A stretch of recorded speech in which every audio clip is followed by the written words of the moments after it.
In 1777, during the height of the American War of Independence, a squad of 6 British soldiers known as Redcoats was secretly making their way through the wilderness of upstate New York. One night, while searching for shelter, they stumbled upon something deadly and, until this day, unexplained.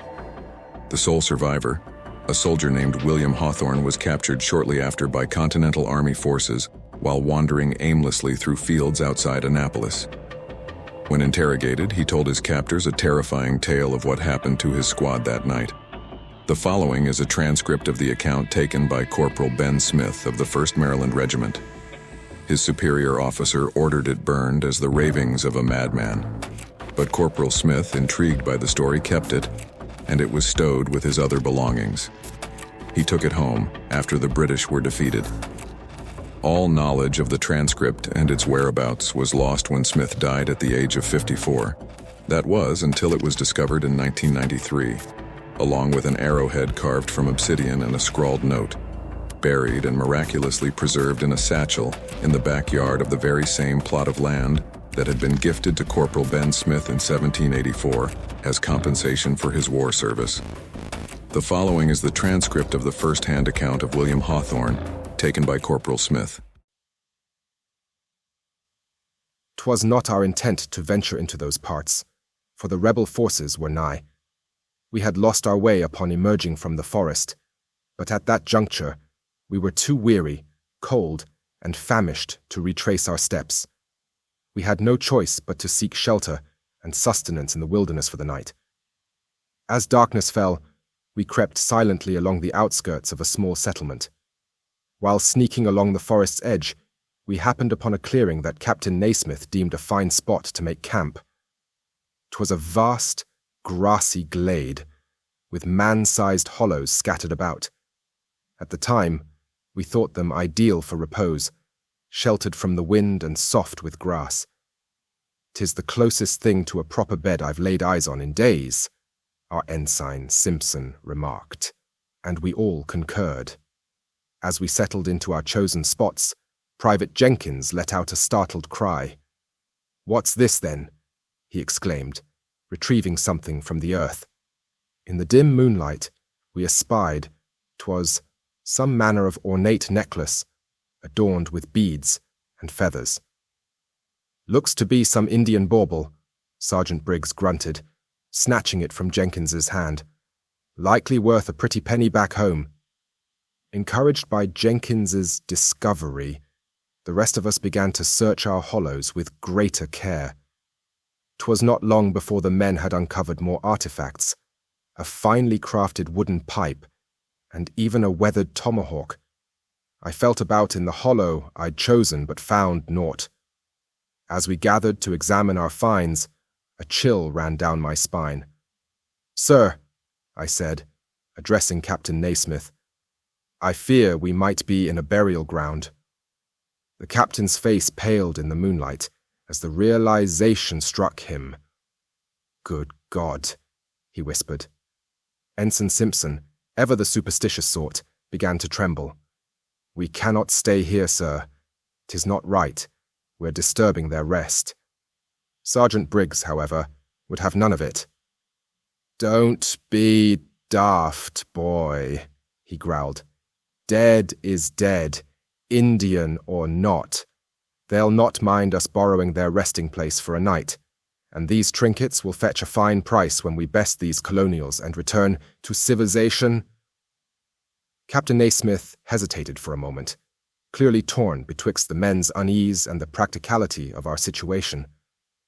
Finally, he sighed. "Briggs speaks true. We cannot risk moving in the dark, and we need our rest. We shall depart at first light and put this place behind us."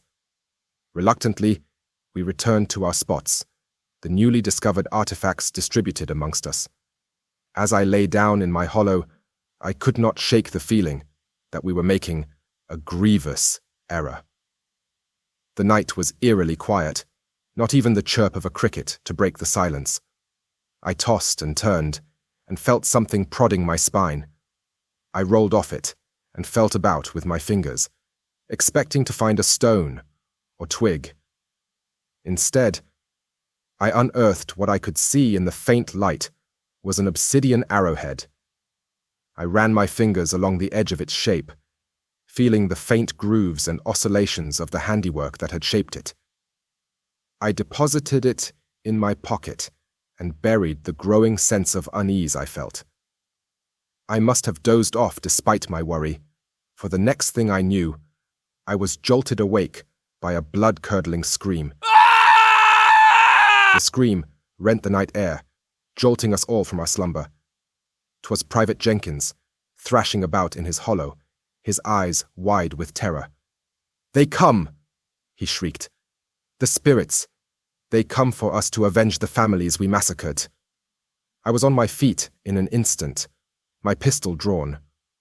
'Twas nigh pitch black, the trees of the forest around us scarce visible.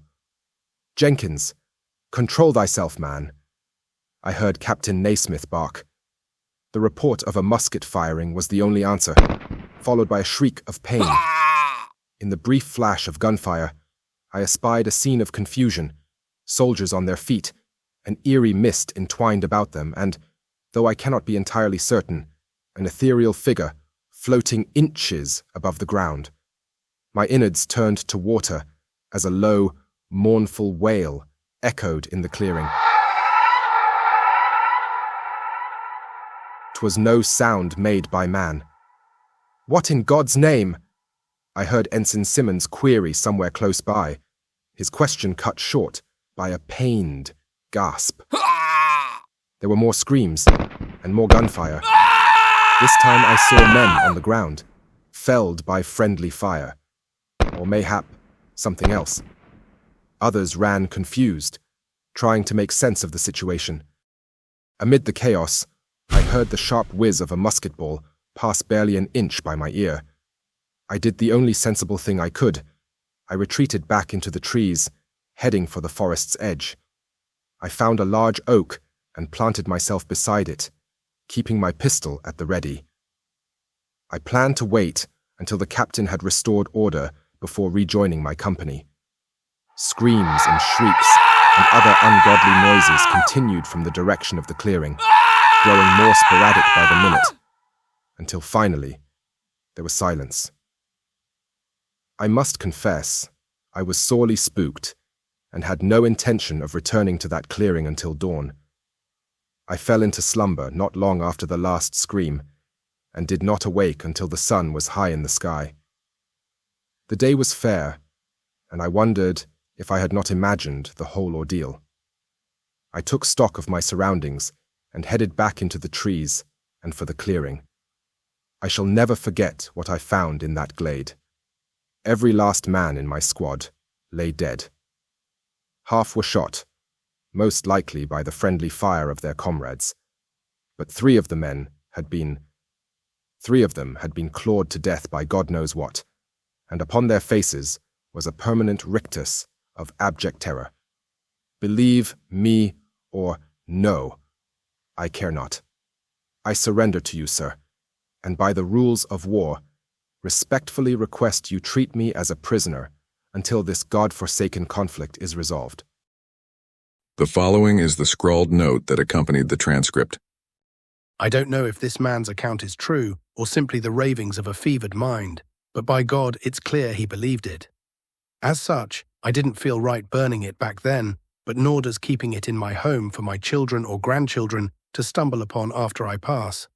After all, if his story was true, there is a distinct possibility the arrowhead he insisted I take is cursed. It doesn't seem to have affected me in my life, but I am burying it tonight, and it seems right to bury the account with it, so that whoever may unearth it in the future will have the full picture of what they have uncovered. Yours, Benjamin Smith, April 19th, 1807. For more creepy stories like this, please subscribe and hit the bell icon to be notified. If you enjoy full-length audiobooks, be sure to check out Scott's audiobook channel. You'll find links in the description.